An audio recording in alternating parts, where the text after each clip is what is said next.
শিমলির সন্ধানে মুখ কাঁচুমাচু করে শামসু মাঝি পরের দিন সেই পীর সাহেবের কুটিরে এসে হাজির হয়। পীর সাহেব খানিক বিড়বিড় করে একটা তাবিজ ধরিয়ে দেয় ওর হাতে। দিন কয়েক পরে হারিয়ে যায় গ্রামের নওজোয়ান ফারুক।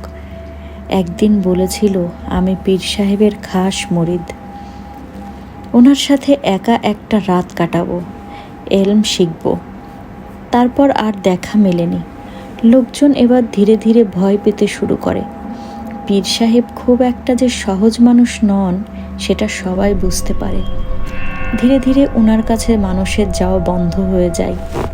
গ্রামে মাঝে মধ্যেই লোকজন উধাও হতে শুরু করে। এবার লোকজন বলতে লাগলো, পীর সাহেব নিশ্চয়ই জিন ডাকে, মানুষ বলি দেয়, তাই বুঝি কেউ মরে না, হারিয়ে যায়।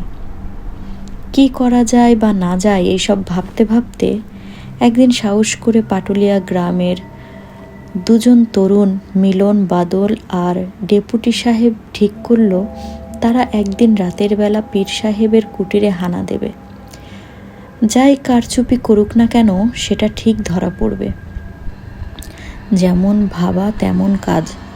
দুদিন ধরে পীর সাহেবের কুটিরের ওপরে নজর রেখে তৃতীয় রাতেই সবাই মিলে পৌঁছে যায় গন্তব্যে। হারিকেন হাতে, বুকে কালেমা। কুটিরের কাছে পৌঁছিয়ে তারা বোঝার চেষ্টা করে পীর সাহেব ভেতরে আছেন না নেই। দূর থেকে কিছু বুঝতে না পারায় তারা ধীরে ধীরে উঠোনের কাছে চলে আসে। কাছে আসতেই তিনজনেই শুনতে পায় যে ভেতর থেকে বিড়বিড় করে কিছু বলছে। মিলন একটু সাহস করেই ঘরের দরজায় কান রাখতেই আবার সব স্তব্ধ।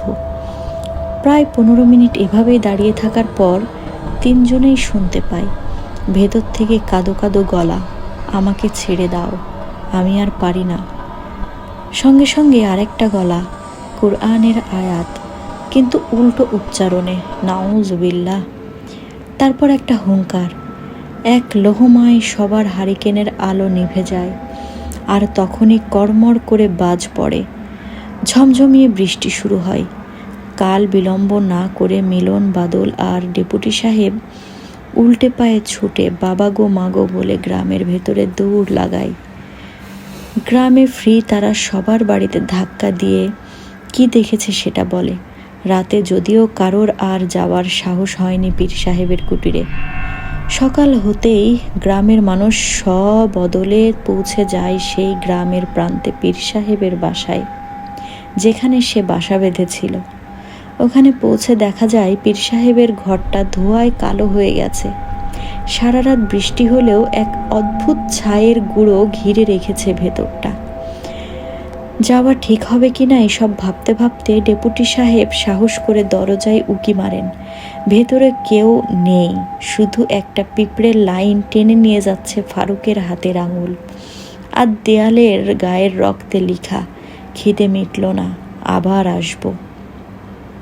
এরপর কেউ আর সেই জায়গায় পা রাখে না। গরু ছাগলও ভুল করে ঘেঁষে না।